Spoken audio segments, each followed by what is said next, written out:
Hello, hello, everybody. Come on in, everybody. Let's come into the sanctuary. It is time.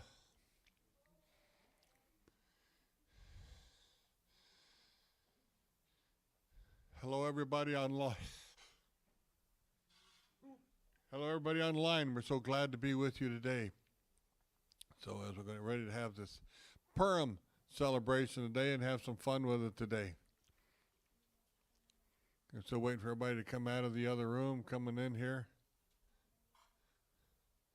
All righty. Well, I'm going to start off with the introduction here. Good evening, ladies, gentlemen, and children of all ages. Come one, come all, and listen to the fantastic tale, centuries old, but truer than most of the stuff you hear on the news today. Welcome to our annual Megillah reading. In Hebrew, the word Megillah means volume or scroll. Tonight we have the story of our favorite heroine, Esther, and every time you hear her name, we'll all give a collective ah. And it's also about our hero, Mordecai, for whom we will collectively shout, yay. And then there's the villain, because of what is a good story without a nasty villain, right? Our villain's name is Haman. And we'll be shouting boo to make all kinds of noise for the purpose of blotting out his name because he was so terrible. And now I would like to introduce our illustrious reader for this adventure, Pastor Greg White, and his court jester for the evening, Elder Letty Goldberg. Thank you and enjoy.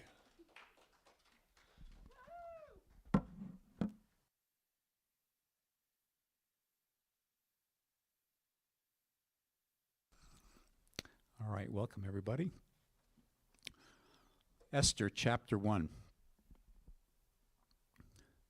Now it came to pass in the days of Ahasuerus, this was Ahasuerus who reigned over 127 provinces from India to Ethiopia.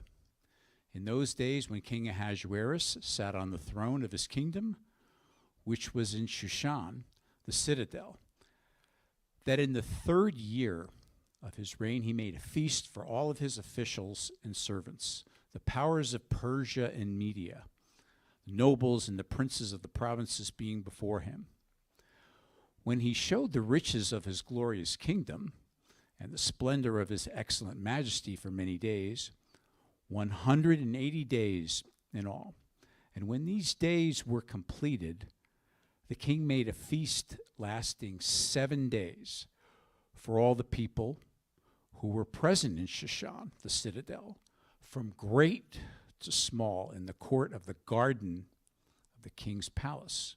There were white and blue linen curtains fastened with cords of fine linen and purple on silver rods and marble pillars, and the couches were of gold and silver on a mosaic pavement of alabaster, turquoise, and white and black marble. And they served drinks in golden vessels, each vessel being different from the other, with royal wine in abundance according to the generosity of the king. In accordance with the law, the drinking was not compulsory, for so the king had ordered all the officers of his household that they should do according to each man's pleasure.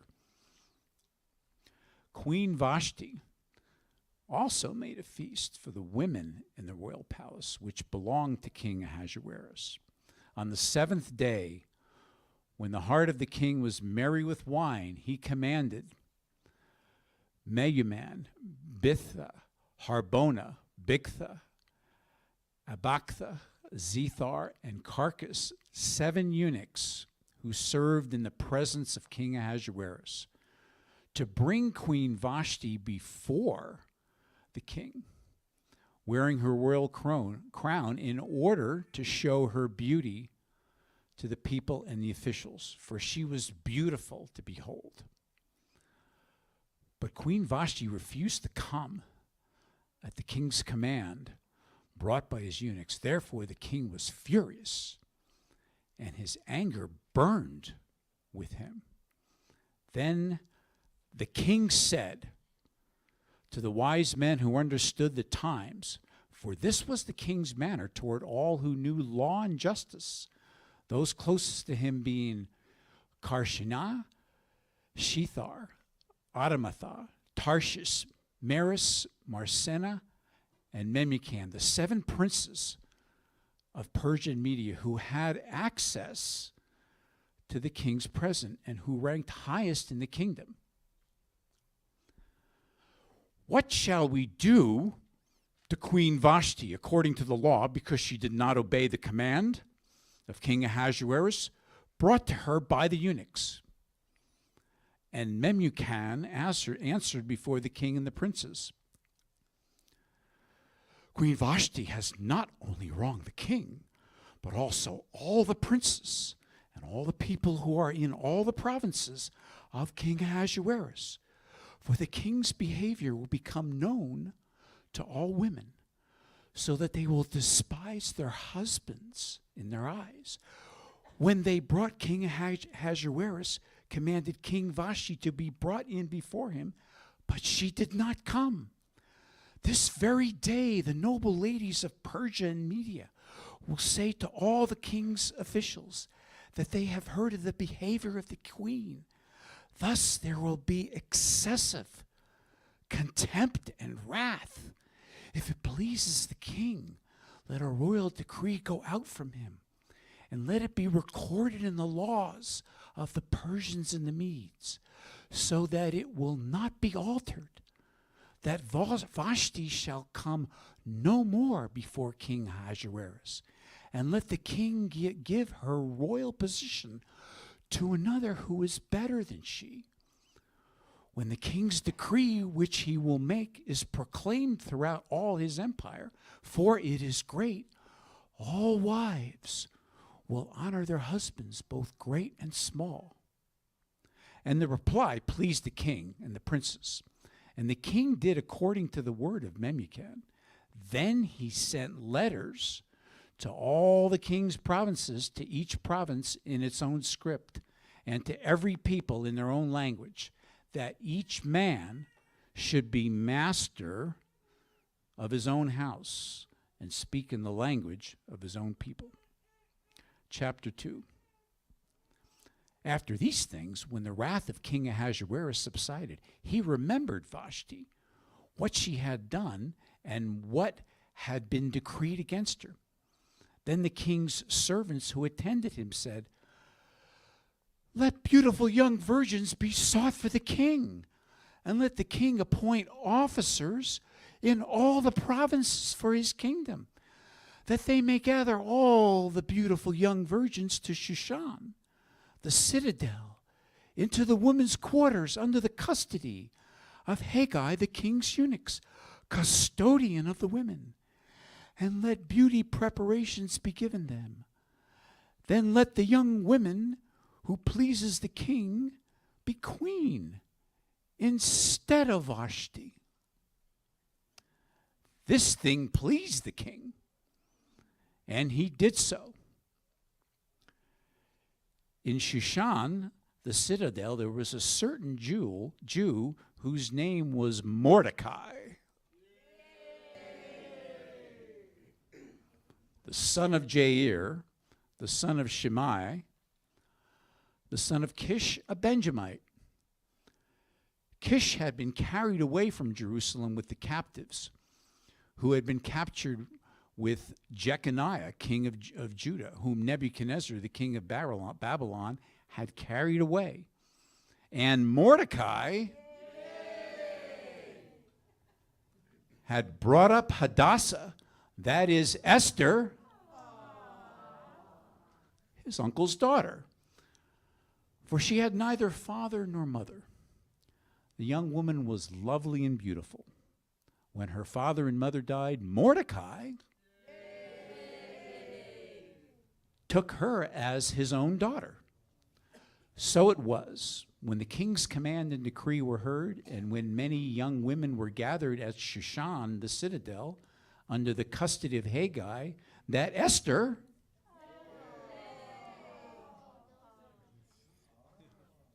was also taken to the king's palace into the care of Haggai, the custodian of the women. Now the young women pleased him, and she obtained his favor. So he readily gave beauty preparations to her, besides her allowance. Then 7 choice maidservants were provided for her from the king's palace, and he moved her and her maidservants to the best place in the house of the women. Esther had not revealed her people or family, for Mordecai had charged her not to reveal it. And every day Mordecai paced in front of the court of the women's quarters to learn of Esther's welfare and what was happening to her. Each young woman's turn came to go into King Ahasuerus after she had completed 12 months of preparation, according to the regulations for women. For thus were the days of their preparations apportioned: 6 months with oil of myrrh, and 6 months with perfumes and preparations for the beautification of women. Thus prepared, each young woman went to the king, and she was given whatever she desired to take with her from the women's quarters to the king's palace. In the evening she went, and in the morning she returned to the second house of the women, to the custody of Shaashgaz, the king's eunuch, who kept the concubines. She would not go in to the king again unless the king delighted in her and called for her by name. Now, when the turn came for Esther,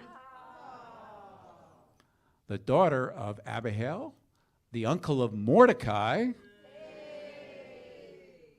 who had taken her as his daughter to go into the king, she requested nothing but what Haggai, the king's eunuch, the custodian of the women, advised. And Esther obtained favor in the sight of all who saw her. So Esther was taken to King Ahasuerus into his royal palace in the 10th month, which is the month of Tebeth, in the 7th year of his reign.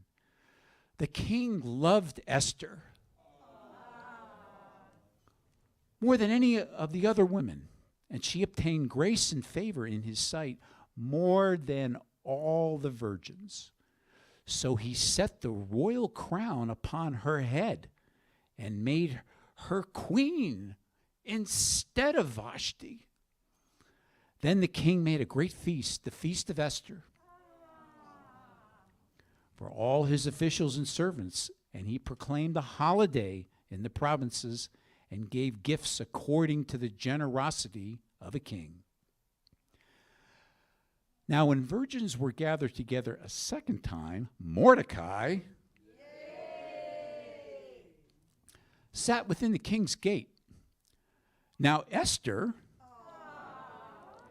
had not revealed her family and her people, just as Mordecai had charged her. For Esther obeyed the command of Mordecai, as when he was brought up by him. Now, in those days, when Mordecai sat within the king's gate, 2 of the king's eunuchs, Bigthan and Teresh, doorkeepers, became furious and sought to lay hands on Mordecai,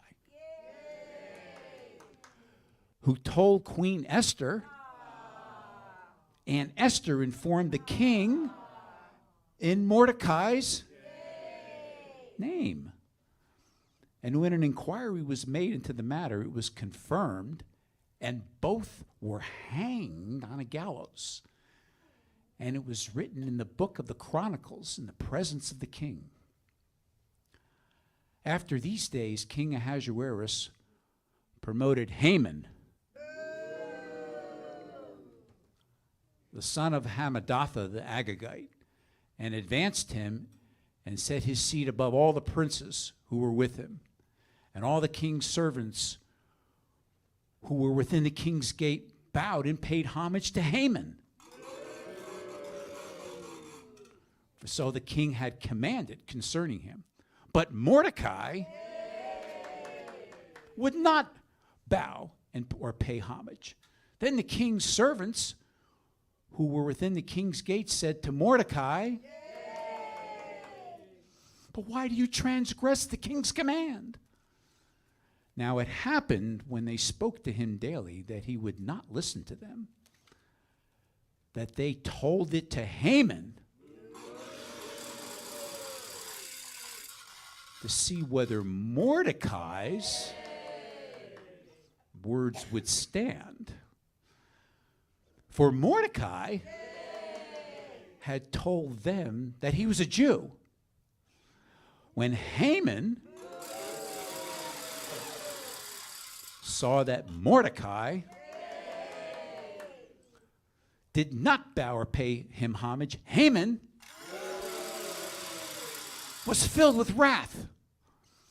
But he disdained to lay hands on Mordecai alone, for they had told him of the people of Mordecai. Instead, Haman sought to destroy all the Jews who were throughout the whole kingdom of Ahasuerus, the people of Mordecai. In the first month, which is the month of Nisan, in the 12th year of King Ahasuerus, they cast pur, that is the lot, before Haman to determine the day and the month until it fell on the 12th month, which is the month of Adar. Then Haman said to King Ahasuerus, "There is a certain people scattered and dispersed among the people in all the provinces of your kingdom. Their laws are different from all other peoples, and they do not keep the king's laws. Therefore, it is not fitting for the king to let them remain. If it pleases the king, let a decree be written that they be destroyed, and I will pay 10,000 talents of silver into the hands of those who do the work to bring it into the king's treasuries." So the king took his signet ring from his hand and gave it to Haman, the son of Hammedatha the Agagite, the enemy of the Jews. And the king said to Haman, "The money and the people are given to you, to do with them as it seems good to you." Then the king's scribes were called on the 13th day of the first month, and a decree was written according to all that Haman commanded, to the king's satraps, to the governors who were over each province, to the officials of all the people, to every province according to its script, and to every people in their language. In the name of King Ahasuerus, it was written and sealed with the king's signet ring. And the letters were sent by couriers into all the king's provinces to destroy, to kill, and to annihilate all the Jews, both young and old, little children and women, in one day, on the 13th day of the 12th month, which is the month of Adar, and to plunder their possessions. A copy of the document was to be issued as law in every province, being published for all people, that they should be ready for that day. The couriers went out, hastened by the king's command, and the decree was proclaimed in Shushan the citadel. So the king and Haman sat down to drink, but the city of Shushan was perplexed. When Mordecai learned all that happened, he tore his clothes and put on sackcloth and ashes and went out into the midst of the city. He cried out with a loud and bitter cry. He went as far as the front of the king's gate, for no one might enter the king's gate clothed with sackcloth. And in every province where the king's command and decree arrived, there was great mourning among the Jews, with fasting, weeping, and wailing. And many lay in sackcloth and ashes. So Esther, her maids and eunuchs came and told her, and the queen was deeply distressed. Then she sent garments to clothe Mordecai and take his sackcloth away from him, but he would not accept them. Then Esther called Hathach, one of the king's eunuchs whom he had appointed to attend her, and she gave him a command concerning Mordecai to learn what and why this was. So Hathach went out to Mordecai in the city square that was in front of the king's gate. And Mordecai told him all that had happened to him and the sum of money that Haman had promised to pay into the king's treasuries to destroy the Jews. He also gave him a copy of the written decree for their destruction, which was given at Shushan, that he might show it to Esther and explain it to her, and that he might command her to go into the king to make supplication to him and plead before him for her people. So Hathach returned and told Esther the words of Mordecai.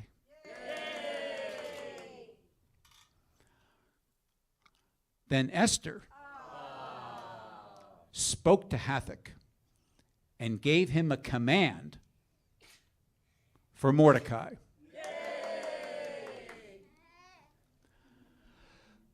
All the king's servants and the people of the king's provinces know that any man or woman who goes into the inner court to be king, who has not been called, he has but one law: put all to death, except the one to whom the king holds out the golden scepter, that he may live. Yet I myself have not been called to go into the king these 30 days. So they told Mordecai Esther's words. And Mordecai told them to answer Esther. Do not think in your heart that you will escape in the king's palace any more than all the other Jews. For if you remain completely silent at this time, relief and deliverance will arise for the Jews from another place. But you and your father's house will perish.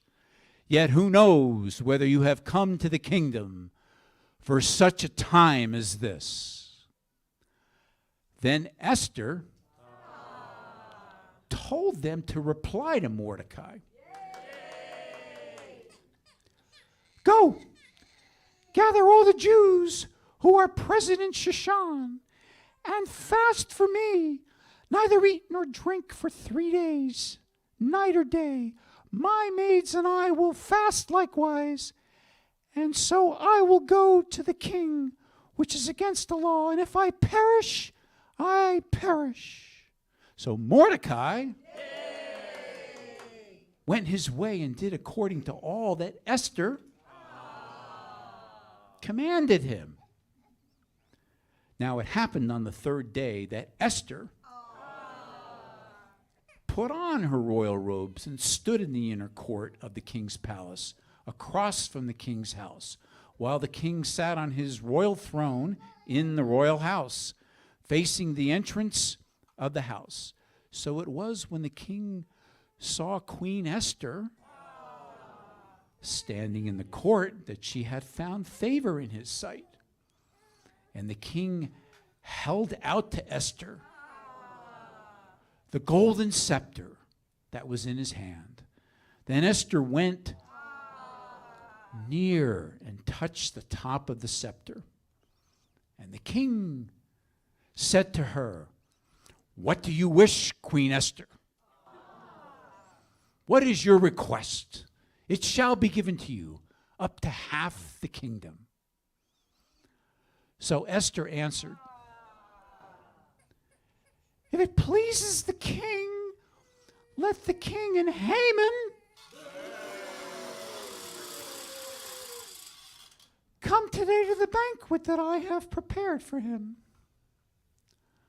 Then the king said, "Bring Haman quickly. Bring Haman quickly, that he may do as Esther has said." So the king and Haman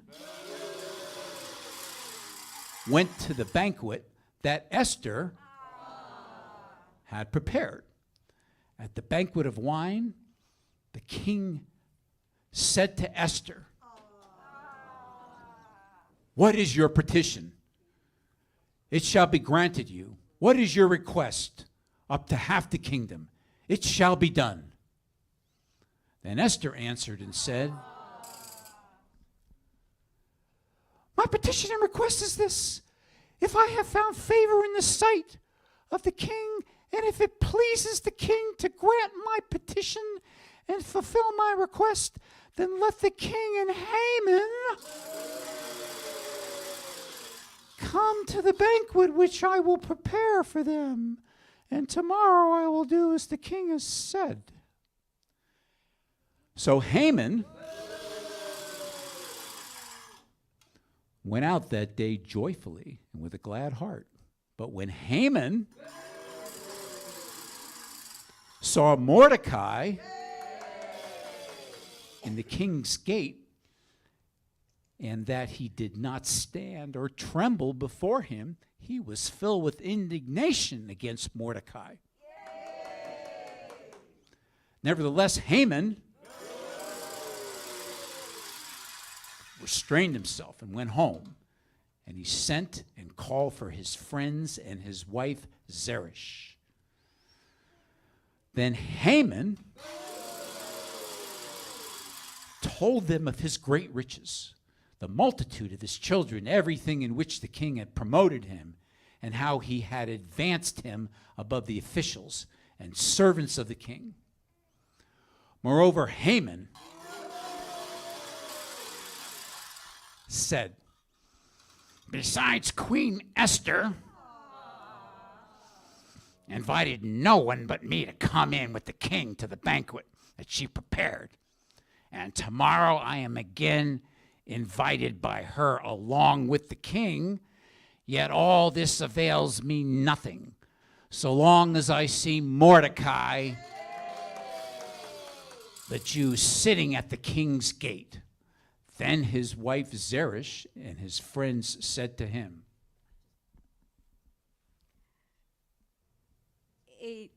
"Let a gallows be made, 50 cubits high," and then the morning suggested to the king, the Mordecai, yay, be hanged, and then go merrily with the king to the banquet. And the thing pleased Haman. So he had the gallows made. That night, the king could not sleep. So one was commanded to bring the book of the records of the Chronicles, and they were read before the king.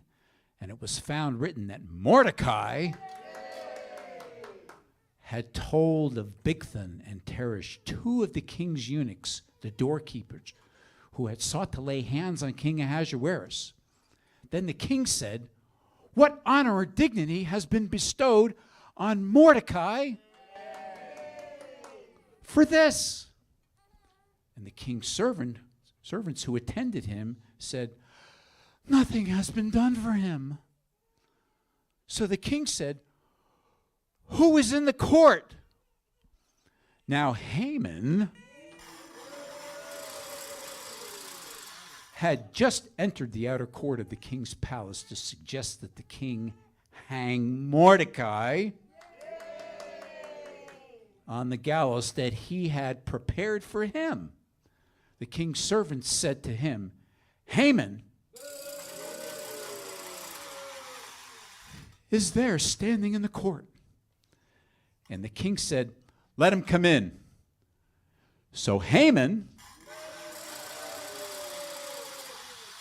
came in, and the king asked him, what shall be done for the man whom the king delights to honor? Now Haman thought in his heart, whom would the king delight to honor more than me? And Haman answered the king, for the man whom the king delights to honor, let a royal robe be brought, which the king has worn, and a horse on which the king has ridden, which has a royal crest placed on its head. Then let this robe and horse be delivered to the hand of one of the king's most noble princes, that he may array the man whom the king delights to honor. Then parade him on horseback through the city square and proclaim before him, thus shall it be done to the man whom the king delights to honor.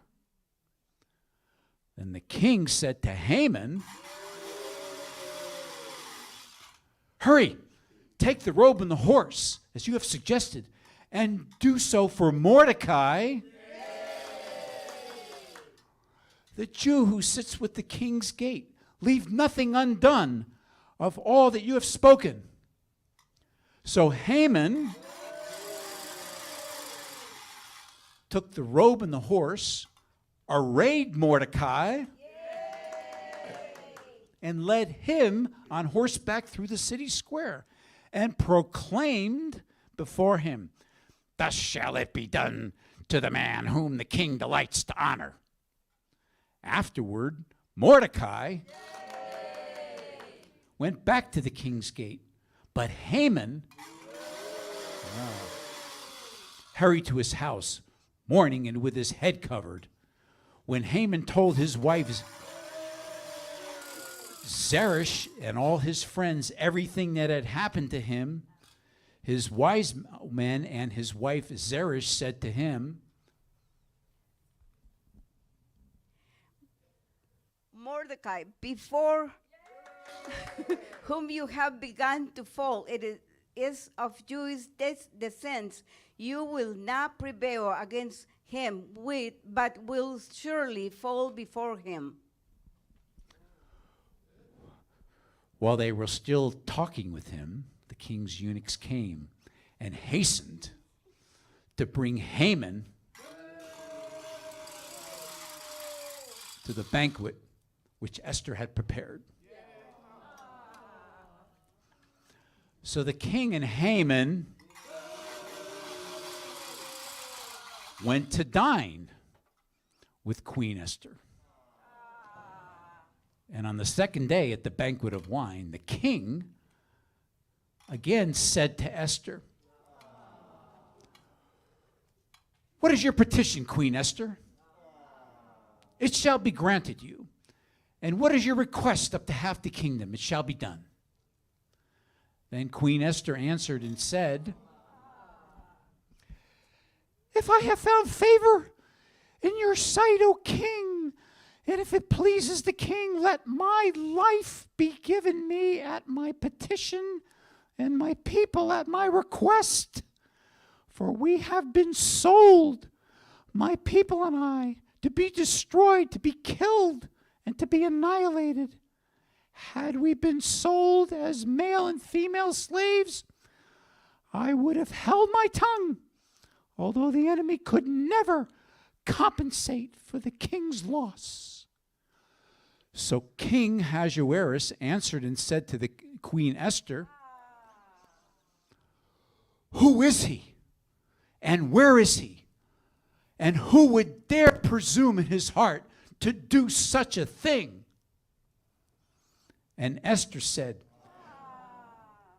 the adversary and enemy is this wicked Haman.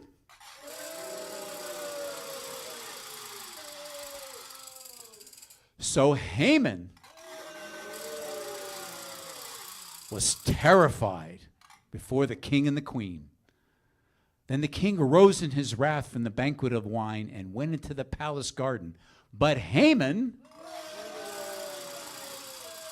stood before Queen Esther, pleading for his life, for he saw that evil was determined against him by the king.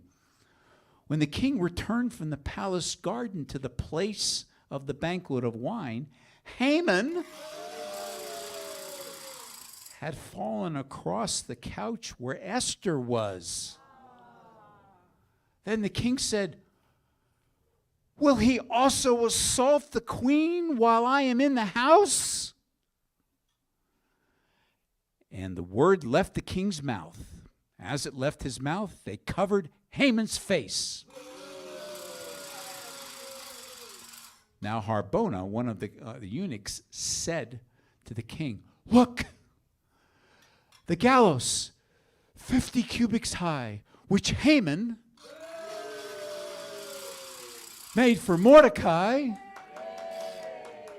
who spoke good on the king's behalf, is standing at the house of Haman." And the king said, "Hang him on it."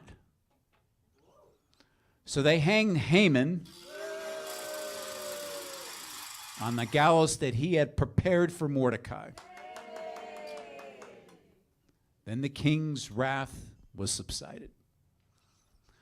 On that day, King Ahasuerus gave Queen Esther the house of Haman, the enemy of the Jews. And Mordecai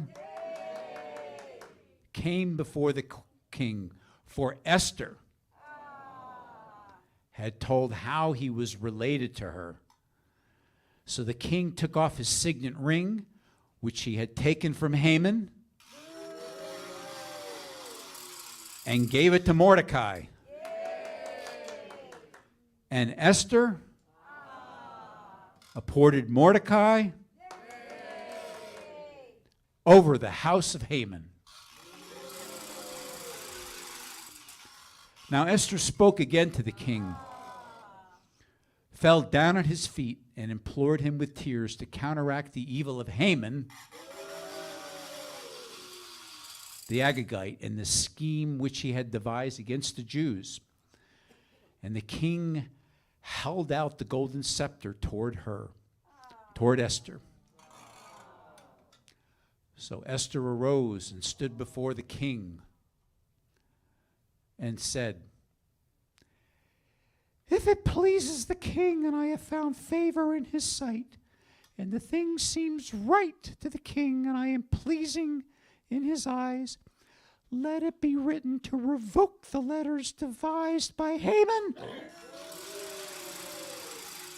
son of Hammedatha the Agagite, which he wrote to annihilate the Jews who are in all the king's provinces. For how can I endure to see the evil that will come to my people? Or how can I endure to see the destruction of my countrymen?" Then King Ahasuerus said to Queen Esther and Mordecai, the Jew, "Indeed, I have given Esther the house of Haman, and they have hanged him on the gallows because he tried to lay his hand on the Jews. You yourselves write a decree concerning the Jews, as you please, in the king's name, and seal it with the king's signet ring.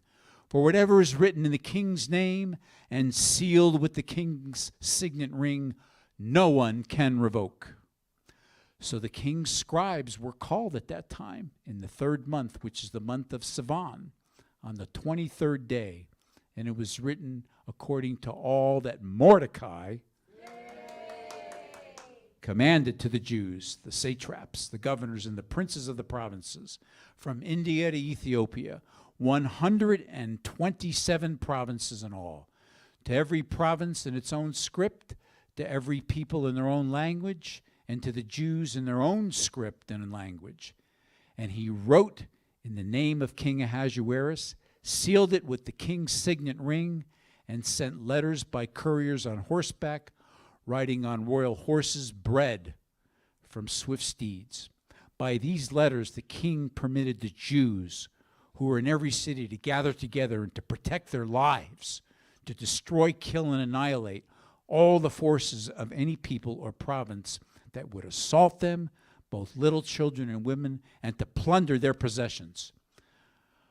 On one day, in all the provinces of King Ahasuerus, on the 13th day of the 12th month, which is the month of Adar, a copy of the document was to be issued as a decree in every province and published for all people, so that the Jews would be ready on that day to avenge themselves against their enemies. The couriers who rode on royal horses went out, hastened, and pressed on by the king's command, and the decree was issued in Shushan, the citadel. But the Jews who were at Shushan assembled together on the 13th day, as well as on the 14th, and on the 15th of the month they rested, and made it a day of fasting and gladness. Therefore the Jews of the villages who dwelt in the unwalled cities and towns celebrated the 14th day of the month of Adar with gladness and feasting as a holiday, and for sending presents to one another. And Mordecai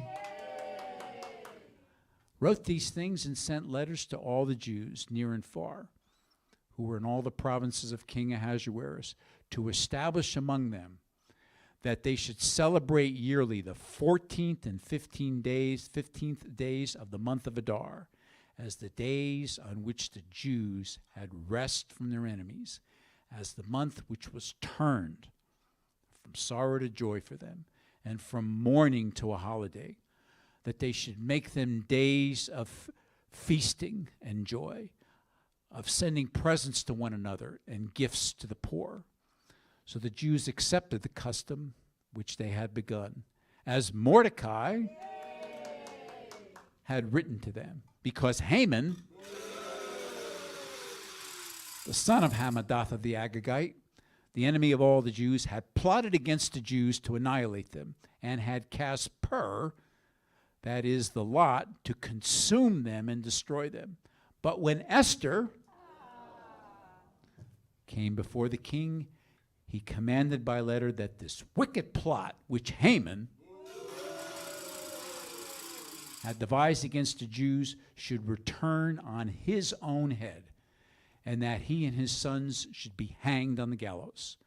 So they called these days Purim, after the name Pur. Therefore, because all the words of this letter, what they had seen concerning this matter, and what had happened to them, the Jews established and imposed it upon themselves and their descendants and all who would join them, that without fail they should celebrate these 2 days every year according to the written instructions and according to the prescribed time, that these days should be remembered and kept throughout every generation, every family, every province, and every city, that these days of Purim should not fail to be observed among the Jews, and that the memory of them should not perish among their descendants. Then Queen Esther, the daughter of Abigail, with Mordecai, the Jew, wrote with full authority to confirm the second letter about Purim. And Mordecai sent letters to all the Jews, to the 127 provinces of the kingdom of Ahasuerus, with words of peace and truth, to confirm these days of Purim at their appointed time, as Mordecai, the Jew, and Queen Esther had prescribed for them, and as they had decreed for themselves and their descendants concerning matters of their fasting and lamenting. So the decree of Esther confirmed these matters of Purim, and it was written in the book. And King Ahasuerus imposed tribute on the land and on the islands of the sea. Now all the acts of his power and his might, and the account of the greatness of Mordecai, to which the king advanced him, are they not written in the book of the Chronicles of the kings of Media and Persia? For Mordecai, the Jew, was second to King Ahasuerus, and was great among the Jews, as well as received by the multitude of his brethren, seeking the good of his people and speaking peace to all his countrymen. All right. Thank you. Thank you all. Hope. What a great reading. Thank you. Let's give these two a wonderful hand in what they just did. They did a great job. Thank you, guys. I also like to recognize the places. Mr. and Mrs. Place, stand up over here.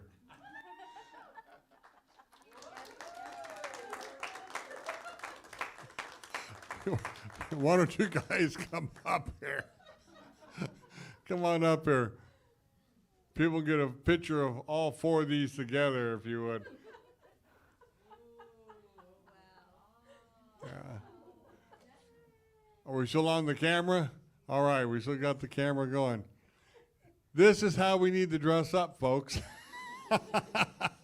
Maybe next year we can see more people in costumes and do stuff like this. Yeah.